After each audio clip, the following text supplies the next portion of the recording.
Mount & Blade 2 has 6 kingdoms to choose from, and within those 6 are a smattering of units, so you'll be training from lowly recruit all the way to their tier 5 Giga Chadley goodness. In this video today, I want to reboot an older series I did during the early access of Bannerlord and review the entire tier tree of a respective kingdom. And today we'll be focusing on Sturgia. Our last video was on Bellandia. This is of course not a guide of min-maxing, but a means of giving you an idea of how a specific kingdom's soldiers stack up against other soldiers of a similar rank. I'll be assigning each unit a rating of low, mid, or high.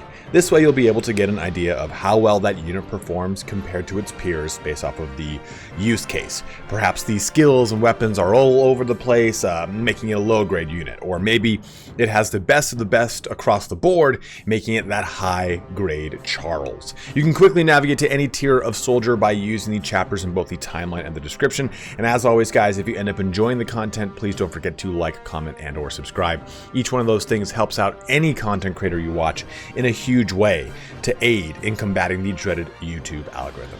Let's get started here on the Sturgian Unit Guide for Mount & Blade 2 Bannerlord. Starting us off hot and heavy with Tier 2, we have the Sturgian Warrior.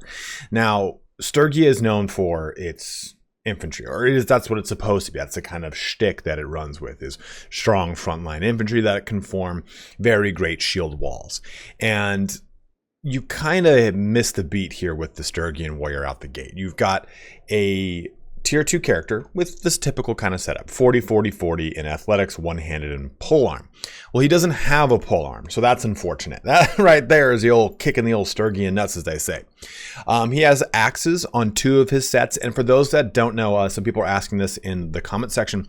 When I say set, the game randomly spawns 1 of 3 of these characters to create variation whenever you load into a mission. So if you load into a battle and you've got let's just say 100 Sturgian warriors, I guess it's not necessarily a set 33% value that you're going to get each one of these split. You know, it's a random integer of 1, 2, or 3, and it'll populate with 1, 2, or 3 of these sets. It's just completely random.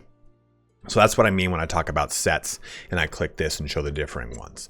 So the problem here with the Sturgian Warrior is that, again, he has got 40 skill in polearm and he doesn't have a polearm. He's got the lowest armor next to the Khazate Nomad, and that's really unfortunate. Khazate Footman. And the problem here with the Sturgian Warrior and why he's rated low is that he doesn't have anything that kind of gives him that little third bump in the right direction. What I mean by that is the Imperial Infantryman, he might not have a polearm, but he's got really good armor.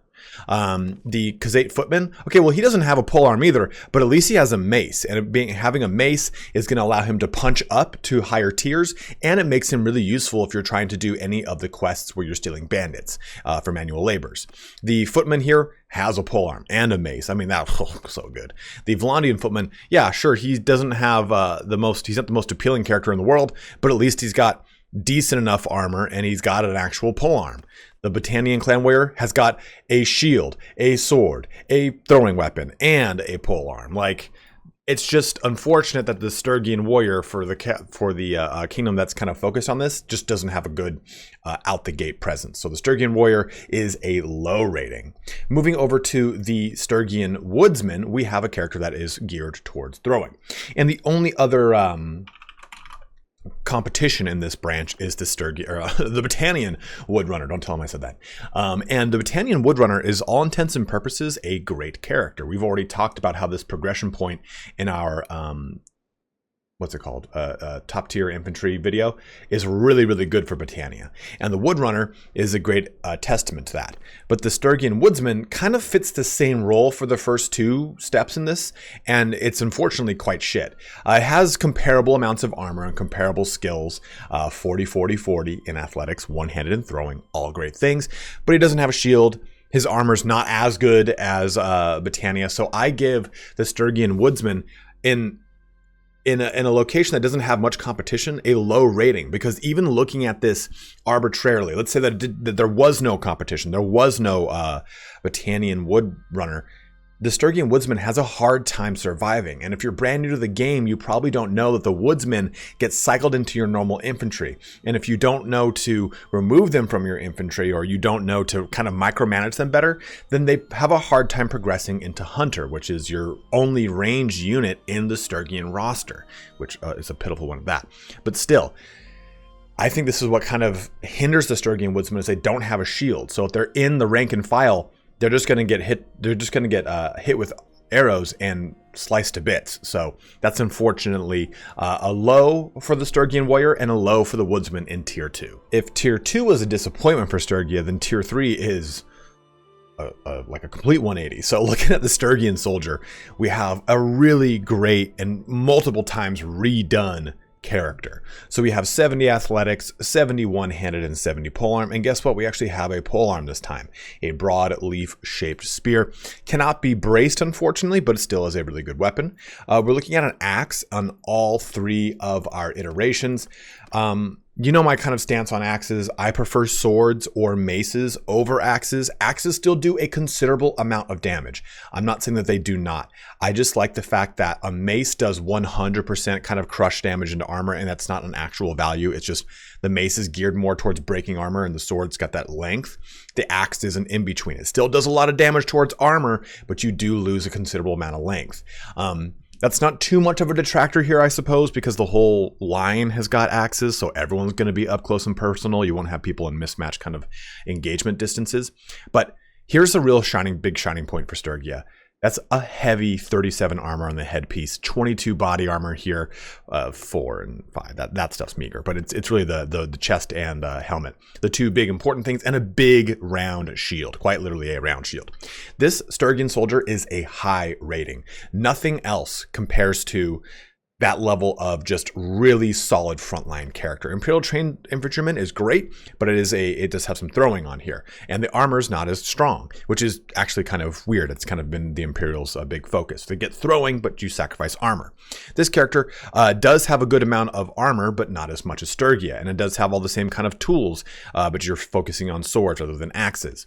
The Khazate Spearman is the only one who matches pretty much the chest piece for Sturgia, but doesn't fall short when it comes to the headpiece.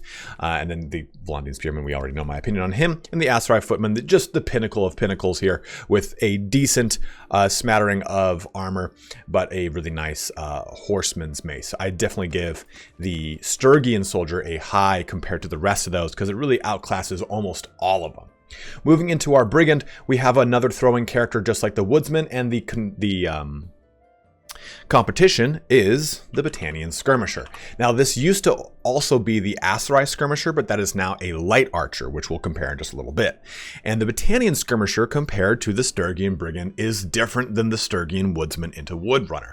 The Sturgian Brigand, I give a high rating because he has 80 athletics, 80 one-handed, and 70 throwing. Compare this to the Skirmisher, we're looking at 70, 70, and then throwing of only 50. And a lot of people are saying, like, how much do these skills really matter? Depends on the situation. Throwing can actually help out a lot with damage, especially if you look at riding. Riding helps out a lot of your horse archers because it mitigates the amount of damage and accuracy penalty for riding a horse and shooting a bow and arrow. So skill isn't always the break point, but it is worth discussing. And also when you talk about captaincy and how the captaincy will further increase their skill, their handling, their damage and whatnot, they'll get basically an added modifier onto their existing skills and what have you. So the Skirmisher, as it stacks up to the Brigand, doesn't really I think the Skirmisher I'd put as a mid, compared to the Sturgian Brigand at a high. The Sturgian Brigand gets comparable armor, gets 2 nice stacks of fish harpoons, a good round shield, which is I think the thing that kind of tips it above, and then a tapered blade here into an axe, and then a better headpiece, a much better headpiece. Compared to the Battanian Skirmisher, which pretty much rocks with a hatchet the whole time, and just kind of middlingly similar, if not worse, armor. But I think the biggest thing is that shield and the fact that, like I've said before, if you are kind of new to the game, you didn't know to break apart brigands into their own unit, or you're not micromanaging them enough, Sturgian brigands with Sturgian soldiers will still present a nice solid line of round shields. You won't have weird gaps in there with the woodsmen hanging out. So I think that the woodsman, while a low rating, the brigand does really kind of punch through with a good high rating. And this is going to carry us on into the Sturgian hunter, our first tried and true range unit in the roster here. And we have a mountain hunting bow and 2 stacks of barbed arrows. This has been increased from a single stack that it used to have, and I think it had an even worse bow. And then an axe. I think it's got an axe in all 3. Let me see. Axe. This is not an axe, that's a blade. Okay, so, and they have the best bow skill at 80 bow skill of any tier 3 archer, which is any tier 3 non-noble line archer, which is an amazing. With 70 athletics as well here, they're going to be trucking around the battlefield. They do only have 68 one-handed, which is worth noting, but I mean, you compare these to the Khazate hunter, who can outclass them armor-wise because they have a really good piece of armor here. But they lose 10 bow and they lose a stack of arrows. So the thing that the unit does, shoot arrows, the Sturgian one can do more of, right? Or the light archer for your Aserai. You have a very comparable archer here, but you lose 10 skill. You at least have a hunting bow versus the mounting hunting bow, which is a little bit less damage, and you just have stacks of normal arrows. Or the trained archer here for the Imperials. Same thing, just 1 stack of arrows. So I really got to give a high rating again to the Sturgian hunter for having 2 stacks of arrows, having 10 more bow skill, and having actually a competent amount of armor. Not anything amazing, but still enough to kind of hold the line. So again, to recap, we have high, high, and high. Moving over to tier 4, we get another really good display here with the Sturgian Spearman. Now, at this point in the game, after 2 years of early access and coming into launch just on October 25th, all the tier 4 troops are at a very good level of balance. I think only one tier 4 troop is truly bad, and it's the Volandian Spearman. I think every single one of them is mid to high rating, and that's really good. I think that's where you want your infantry to be in the game, so no one feels out of place playing with specific cultures tier 4 infantry. And the Sturgian Spearman has got just that. It's got amazing armor across the board here, much better than it ever has before, and it's got still an amazingly big shield too. That large round shield really does help out, and a nice good backsword. Good stats, 100, 100, 100, nothing special here, but nothing different than anyone else. I think one of the big things that the Sturgian Spearman does have is the fact that it just has 1 set, so you don't get any kind of variations. You're not going to say, oh man, this one's just got a whole bunch of different armor or a bunch of different weapons. It's just 1 set. Looking across the board too at the Khazate Spear Infantry, you don't get anything different here. You get a bunch of different sets, which is kind of worth noting, but again, the same kind of stat line and everything. So I think when you kind of compare everything across the board, Sturgia is on that mid-level playing field. But when you really look at its armor, the only one who really has that comparable level of heavy armor is the Imperial Veteran Infantryman. That's kind of been the Imperial shtick, as I've said before, is having very heavy armor, if not maybe middling the rest of the road. And when you kind of compare this across the board, oh god, look at you, Volandian Swordsman. My, how you've fallen from grace with your 100 pull arm. That doesn't exist. But into the picked warrior, which is, again, got a solid thing here. Does have a braceable spear, which I think you actually need both hands to use. I can't recall 100%. I don't know if the picked warriors will brace or not. I can't remember. But the Aserai infantry has throwing. I think that the Sturgian Spearman going to a high rating makes sense. It's Sturgia, it kind of fits that heavy infantry profile, and it has a lot of really heavy armor, and I think it's deserved after 2 years of being mediocre at best. Moving into our line breaker, we get the first of the shock infantry, the 2-handed damage dealers of the lot, and these have changed quite a bit. In 1.9 and subsequent 1.0 full-on launch, we get a much better display of these guys. When I say these guys, I'm talking about the Volgier, the Manavliaton, all sorts of things. So the line breaker is in a pretty good spot right now. It's got 110 2-handed, 130 athletics, and 100 one-handed. It has the highest skill in its chosen weapon and the highest athletics of any comparable unit in its field. taking a look at what that would look like, we have the Mamluk Guard here, which is I think this is like the creme de la creme. He's got the most armor. He's got a badass executioner's axe. He's a really strong character. When you compare this to the Billman, who I'm not a huge fan of, some people are, you get some great armor across the board, but you have to deal with the bill nonetheless. The Falksman 2, which is a really good unit here, a really strong one. These all have become so much better than they were in the past that it's hard to kind of give a really good accurate rating. But when I take a look at the line breaker, there are some things that I kind of miss, or I think kind of are missing, is the fact that his armor doesn't really scale up the way the rest of the two-handed infantry has. They've all got an updated armor, and the Sturgian linebreaker hasn't. He still is rocking this old school bronze scale vest. So I think that this keeps him at a mid rating because he doesn't have a level of armor of the other two-handers. That doesn't mean though that he is bad. He is still really strong. The two-handed skill being a little bit better is nice, but the big thing here is the 130 athletics. Having 20 more athletics than the rest of the competition means that he is a track star on the field and he does a lot of damage. Really, and when we talk about the heroic linebreaker, we're really going to see this come to the fore. These guys can do a ton of damage to other infantry, yes, but they really do a ton of damage to cavalry. You can have them just mince through cavalry in a really great way. So a high rating on the Spearman and a mid rating on the Linebreaker. Let's move over here to the Sturgian Hardened Brigand. For this character, we've had a character that has been really strong in this position for a long time. The Hardened Brigand is really a cool unit because it's got 100 riding, 100 one-handed, and 100 throwing, and 60 athletics, so if you do get it caught up in a siege, it can still be somewhat viable.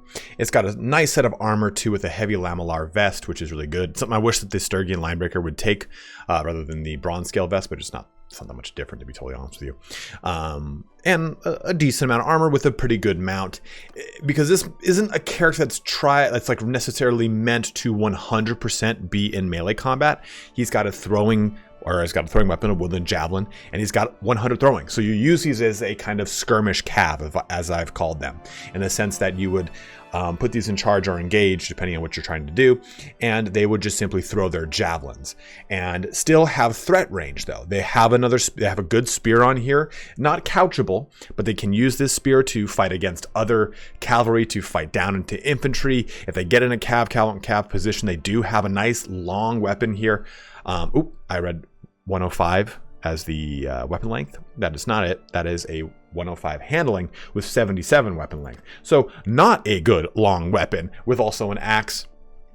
So they can do well against other cav, not amazingly. Definitely their focus is going to be on throwing, but I do like what they do in this army. I think that for having a nice, big, blocky, strong infantry, a great supporting level of archer, and a really strong two-handers, I think having these guys as this kind of skirmish cav that can complement your Drusnik when you actually get them up to shock cav level really works out in a really cool kind of cinematic way for this army. So I give these guys a high rating because they are a little bit of a jack of all trades, and they really do thrive in that position as being able to threaten to multiple different targets and still come out relatively on top, at least, if not getting completely wiped out. Moving into our archer, we have another character that has had a line of success. All of the archers before, I put them at low rating. They used to be terrible, but the Sturgian archer is really solid now. 100 bow, 100 athletics, 100 one-handed, and a really good Nordic short bow. It's not the best in this class, but it's not the worst in this class, which is a really good position compared to what they've been in the past. A nice enough little chest piece here with some good decent armor, good arm and leg as well as headpiece. It's a really solid improvement to where they were before with 2 stacks of arrows. Comparing this to other tier 4 archers, we have the Imperial Veteran Archer here, which only has 1 stack and less armor than our Sturgian counterpart. The Aserai Archer has comparable arrow and a little bit better of a bow, but comparable armor as well, if not slightly better. The Khazate Archer, which I think is probably best in class, with really good arrows and a really amazing bow and solid armor, as well as 110 bow. These guys are the best of the best in the tier 4 archer level.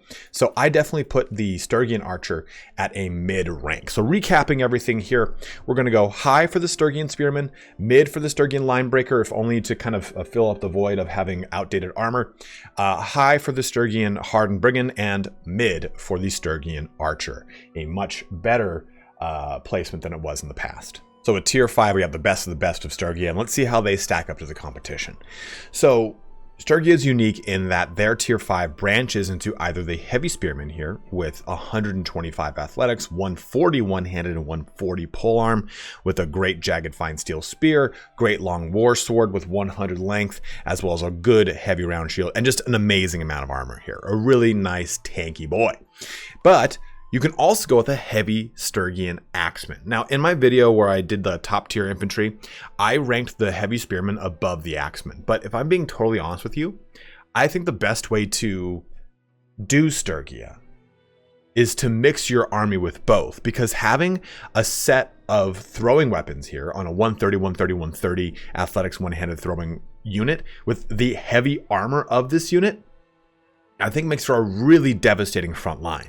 You have the ability to really threat into any cavalry charging you. You don't need to worry about the length of your axe with the axeman, because the heavy spearman is going to make up with that with a sword and a spear. And the axeman is really strong in conjunction. On their own, it's a different story. I would definitely rank the heavy spearman as a high, and taking a look at the other infantry, the veteran infantry I put as the S tier on that list, because it's just a really solid, really amazing infantry that does a lot of damage. Even comparing it in mirror matches against legionaries or other infantry, it always came out on top. So this is definitely that pinnacle of the infantry by comparison to the axeman. Legionary, a really strong choice here. Sergeant, not as good of a choice anymore. The Oathsworn, a really good, strong character, as well as the Darkin here. So it's kind of funky where I think the axeman is above the sergeant, and if the Darkin is kind of like that, this is the gold standard of what like a mid-ground level infantry soldier is. It's weird that the axeman kind of, in its ranking, I put it below the Darkin, but it's kind of like when you think about it from an actual army standpoint and not kind of in an isolated vacuum, and it is benefiting from captaincy, and it is alongside the Sturgian heavy spearman, I think it kind of stays at a mid-ground playing field because it still has a really strong amount of armor on him. 50 body armor on this bad boy with really good armor, leg, and a really great headpiece. I think it, and with also one set variant, I think it actually stays as a mid. It doesn't drop down to low because of some arbitrary test in a tier list. I think that putting these two, high for the heavy spearman and mid for the heavy axeman, is a really good place for the Sturgian front line now. On to the Sturgian heroic linebreaker. We have one of, I think, pound for pound, the best infantry soldiers in the game. It is really strong. It is very destructive. It's got 150 two-handed, 150 athletics, and 130 throwing. My good friend Strat Gaming, please go and check out his channel. He sent me out an amazing 1.9.0 updated testing. What's it called? Data set information, and pretty much he's taken a lot of the testing we're going to talk about with the Sturgian heroic linebreaker and compared them across the board to, say, the Aserai Palace Guard or stuff like that. And by and large, the heroic linebreaker wins every single matchup except for matchups against Volge, in which case it wins 2 of the 5. Actually, that's 2 of the 5. But everything else, it wins, almost hands down. It has a little bit of a trouble with the Elite Manavliaton, winning only 2 of the 1, 2, 3, 4, 5, 6 engagements, so it does kind of put it a little bit below that. But the heroic linebreaker in your line will do such a decimating amount of damage. That two-handed weapon, the drilled two-handed axe, is really good. Has a great length on it. It's really devastating with 150 two-handed. You compare this over to the veteran Falksman, which is actually kind of in a funky spot right now. I would always go with the Falksman or veteran Falksman. But the veteran Falksman has 130 throwing, 130 polearm, 120 throwing, 130 athletics, to the Palace Guard, which I always thought was a really strong unit, but it's just, the heroic linebreaker eats up the Palace Guard every time, and it's just such a strong unit by comparison. So the Innate Manavliaton is the only one that really seems to give the is it Manavliaton? Manavliaton? Yeah, I thought that was Manavliation right there for a second. Seems to give the seems to give the heroic linebreaker in a mirror match, a one-on-one mirror match, it seems to give it a hard time because I think its length, the 163 length in conjunction with the heavier armor of the Manavliaton just kind of seems to outclass the linebreaker. But the linebreaker in your front line is going to be absolutely devastating. I definitely give it a high rating. Our next unit here is the Sturgian Horse Raider, and it's really good. It's the same thing that the Hardened Brigand was, only just better skills. So the Brigand was 100, 100, 100. Now we're looking at 130, 130, 130 with 20 more athletics. We get a same set of loadout here with a spear, a good shield, a better throwing weapon, and an axe, which can also be a sword for one of the sets here. We can see a fuller narrow war sword, and better armor across the board. Heavy lamellar vest. We get nice mail chausses as well as splint vambraces, and a good horse with the Rebel Chaser. I think for what this character is meant to do in the roster, it does it very well. The only thing comparable to this is the Aserai Veteran Ferris, which is in the noble line for, the Aserai Veteran Ferris here. And the Veteran Ferris is still more of a frontline cavalry soldier that can also throw. Is probably the way I would think of this character. I wouldn't think of them as a dedicated skirmish style cavalry unit that throws its javelins and stays away from engagements as much. I look at this as a character that's kind of meant to jump in there with 160 riding, 130 one-handed, 130 polearm, and only 80 throwing. You can get a gist for how that spread is supposed to kind of feel. Versus this character right here is 130 riding, 130 one-handed, 130 throwing with only 80 polearm. You see how that kind of takes a bit of a swap here. And I still rate this thing as a high rating because what it needs to do for its army, it does quite well. Our last unit is the Sturgian Veteran Bowman, and it also got a pretty substantial upgrade from its past iterations, but it still kind of falls in a funky place. It has, bar none, probably the best armor across all of the archers, just slightly beating out the Empire's Palatine Guard with really good head armor.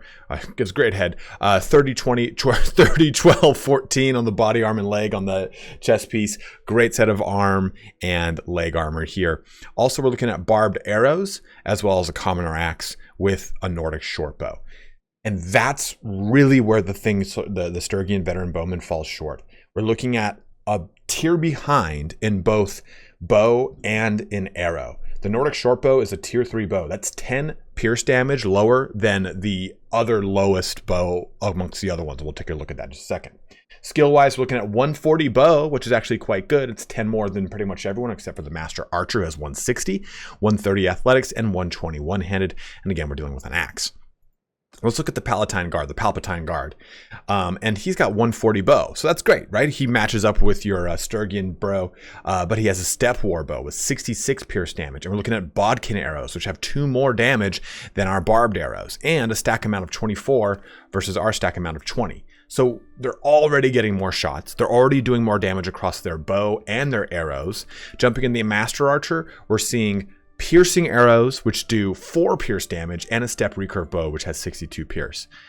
The Khazate Marksman, 62 pierce in the step recurve with step arrows. Again, a little bit less than the other two. It's just one above the barbed arrows, but still stack amount of 24. So if I'm comparing the Sturgian Veteran Bowman to the other archers by armor, the Veteran Bowman wins. If I'm comparing him according to what he is supposed to do and shoot arrows, he kind of loses, only because of the fact that his bow is not updated compared to the other ones, and the arrows are not updated compared to the other ones. Those two things make his damage not terrible, but minimal in a comparison video that compares him to the other archers.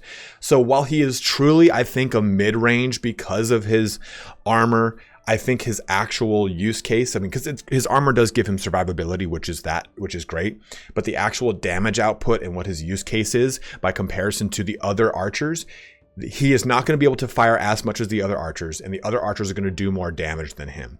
The only fact that the Khazate Marksman has 10 less bow skill than him, but still has 8 more arrows and does 10 more damage on his bow, it kind of balances out that skill differential when it comes to the damage. So I unfortunately Have to give the Sturgian veteran bowman a low rating, even though I think now, in true consideration, they're probably mid. But like I said, comparison across the board, it's a low.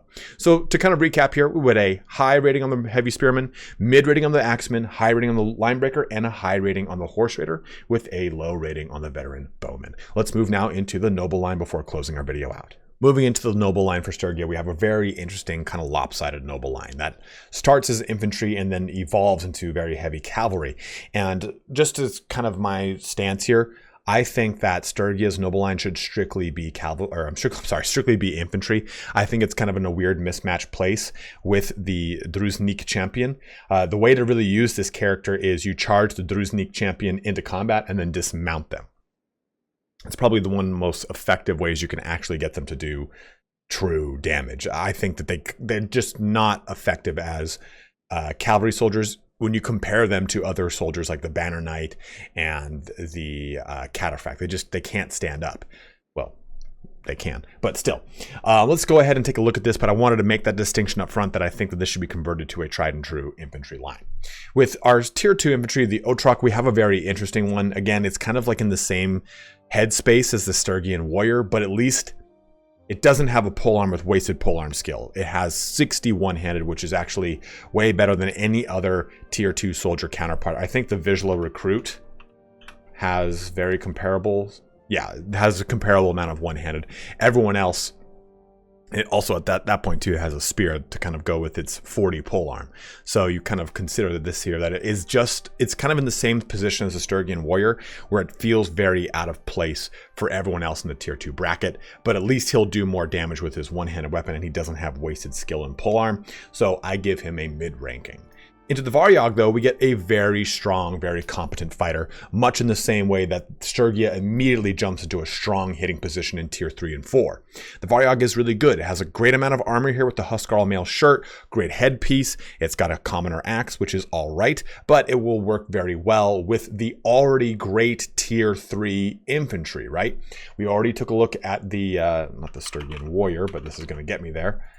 The Sturgian soldier, which is already our high-rated, really good soldier, with 70 athletics, 70 one-handed, 70 polearm. We don't have a polearm here, but we have 100 one-handed, which is substantially good, 70 throwing, this gives us some really good throwing weapons out the gate here, and 70 athletics. I give the Varyag a good high rating, especially in conjunction with the rest of your front line, mixed in with any of the Sturgian soldiers or Sturgian brigands. Into the Varyag veteran, again, we have a really good soldier. This plays in line really well with the spearman in a lot of different ways. Looking at the spearman, oopsies, that's a Gazette spearman. We want the Sturgian spearman. Sturgian spearman has got great stuff. Huskarl halberd. It's got this broad leaf shaped spear. It's got a backsword, which doesn't have a great length, but it's got 100 athletics, one-handed, and polearm. Compare this to our veteran, who's got 100 athletics, comparable, 110 one-handed, a little bit more, 80 polearm, a little bit less, and then 80 throwing and 70 polearm, because this character also has raider throwing axes to throw, as well as a jagged fine steel spear and a long war sword, so a better war sword. I think it's got all three are war swords, which is actually really nice. And a very comparable, if not slightly better, in the arm and leg portions of the armor in that tier 4 bracket. So again, I give this a high rating because it's about the same thing as the spearman, only now having the capability to throw weapons, which is really strong. It's really good. You can use this alongside the line breakers. You can really fill out your army in an awesome way. So low, high, high. Now we get into weird things with the Varyag Druznik. If I were to look at this character on its own, with 120 riding, 100 athletics, 130 one-handed, 140 polearm, it's actually very good.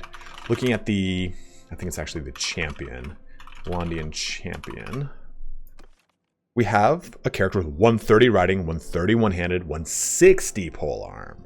So that's kind of a crux there. The Knight Lance is couchable. This Druznik lance is couchable, so we do still get couchable lances. We lose a little bit of polearm. We still have comparable riding and one-handed, and we have good athletics. This is what that kind of tipping point is that the athletics on these two characters is really good and really strong, and they really thrive on foot as well as being on horse.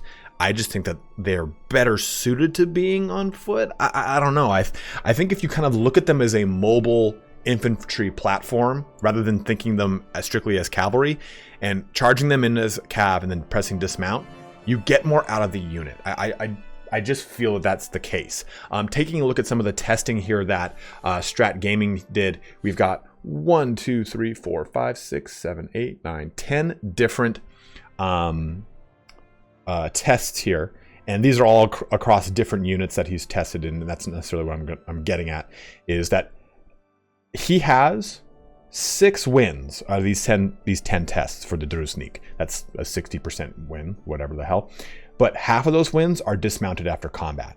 So dismounting is really the way to go, in my opinion, with the Drusnik. And I think what really makes the Drusnik really good is that they are better in siege than the Banner Knight, the Champion, the Cataphract, the Elite Cataphract, because they've got that athletics. They can actually move and get around the battlefield.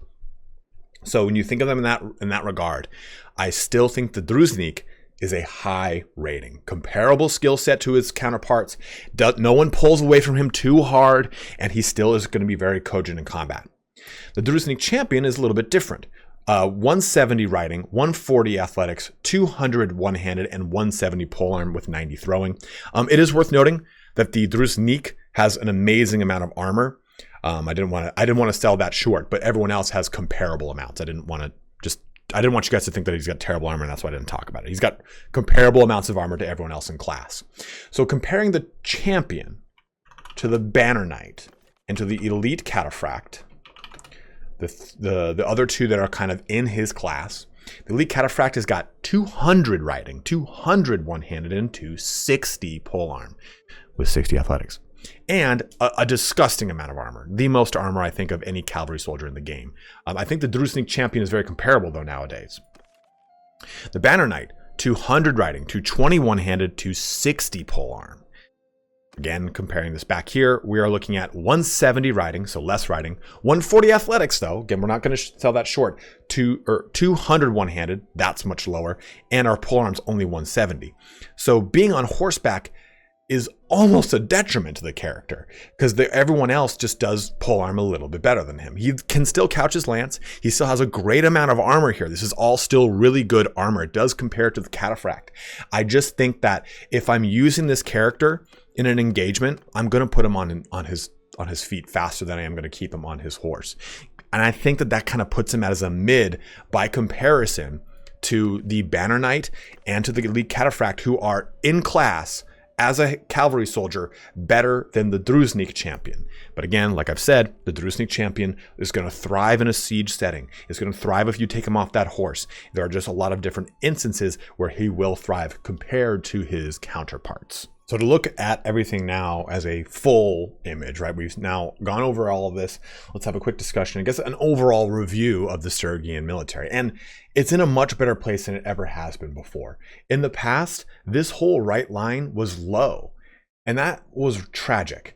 This hasn't changed too much. In fact, the Brigand has gotten better than the Skirmisher in more recent patches. The top line of Tier 2 has always been low as far as my rating has gone. And the Sturgian Soldier into everything down here no longer suffers like it used to. The Spearman used to have a low rating because it had terrible chest armor and mismatched skills. It's not like that anymore. And I think one of the most important things to take a look at when it comes to the line breaker or even the Tier 5 infantry is that the rest of the infantry across the other kingdoms has become that much better. Everyone's gotten on a really nice baseline nowadays, that the line breaker was forced from high to mid just because everyone else's two-handed troops at Tier 4 are really strong. The Falksmen, the Guard, not Palace Guard, the Guard, the Manavliaton are all really strong soldiers now. So the Linebreaker has far more competition than it ever has in class. And that's all really worth noting. So I really love the way that Sturgia's military has fleshed itself out over all the many, many patches. It's unfortunate too that like the veteran bowman, which has become so much better than he has in the past, is still a low rating because all the other archers have been kind of leveled on the playing field more or less. So by comparison, again, that's a low, but still really should be a mid. I think the biggest shortcoming when it comes to Sturgian's military, or at least the balance of its military, is that lackluster noble line. The Drusnik is a really cool character, and I think it's still a really strong character used in a very specific use case. But I think the problem is that Sturgia favors infantry as far as its lore and the way it stances and all that action, that I think that noble line needs to be a really strong infantry character with like a Banner Knight's level of focus on skill set, but focused on infantry, like 260, what's it called? One-handed and 220 athletics and 200 polearm, or 220 polearm and 200 athletics with 170 throwing, or whatever it is, but make it a really strong, destructive infantry soldier that kind of like creates a little bit of fear, like, oh man, they've got a ton of Drusnik. I don't want to go fight them toe-to-toe unless I've got good tier 4, tier 5 soldiers to kind of respond with. So I think that that's what Sturgia needs, to kind of punch higher with that infantry game. Because right now they don't really have it, and they have a weird kind of placement with that noble line that I really want to see changed to be a tried and true representation. Or lower the riding on the unit, increase its athletics on the Drusnik and champion, and that way it kind of tells me contextually as a player, oh, okay, this unit should be on foot, and I should use this as a mobile kind of infantry soldier that kind of goes over there with its horse, jumps off, and then goes fisticuffs. So I think those things are kind of worth noting and talking about. But go ahead and let me know in the comment section below how you are feeling about the Sturgian military. Are there certain things that are underperforming for you? Are there certain things that are overperforming for you that you just think, man, this thing is so OP?